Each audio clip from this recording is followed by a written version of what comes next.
semua, perkenalkan nama saya Rasna, saya dari UPJJ Pontianak dengan NIM 860616305 dan di sini saya akan menjelaskan tentang hubungan timbal balik antara filsafat ilmu dan pendidikan sebagaimana dijelaskan dalam materi. Poin yang pertama yaitu bagaimana filsafat ilmu mengawasi dan memperkuat eksistensi keilmiahan serta nilai-nilai dalam ilmu pendidikan.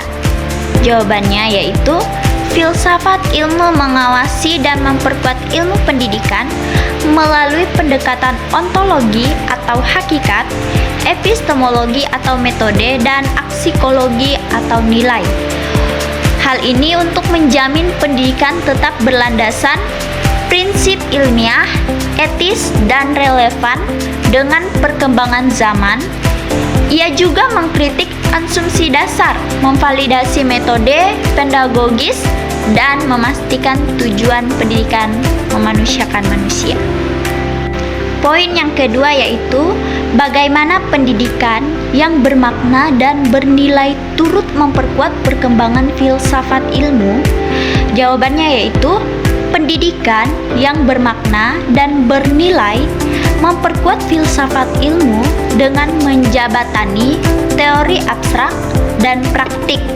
Nah, ini menekankan etika atau aksikologi dalam penggunaan pengetahuan serta mendorong berpikir kritis atau reflektif.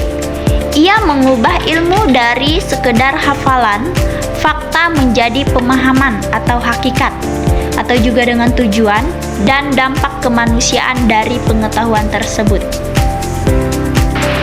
Nah, poin yang kedua yaitu mengapa filsafat ilmu dapat disebut sebagai pisau analisis.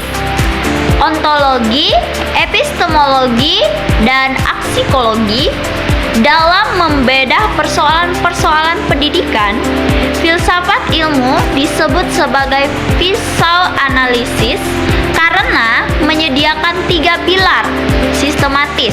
Yang pertama yaitu ontologi, epistemologi, dan aksikologi. Nah, ini untuk membedah persoalan pendidikan secara akar, metodologis, dan tujuan secara utuh. Pendekatan ini memungkinkan pendidikan menganalisis hakikat manusia, metode pengajaran yang tepat, secara nilai etik yang ingin dicapai. Nah, poin yang terakhir atau poin yang keempat yaitu contoh konkret penerapan filsafat ilmu dalam praktik pendidikan. Misalnya, dalam kebijakan, kurikulum, atau proses pembelajaran. Penerapan filsafat ilmu dalam pendidikan bertindak sebagai pisau analisis yang mendasari kebijakan, kurikulum, dan proses pembelajaran agar lebih terarah, bermakna, dan bernilai.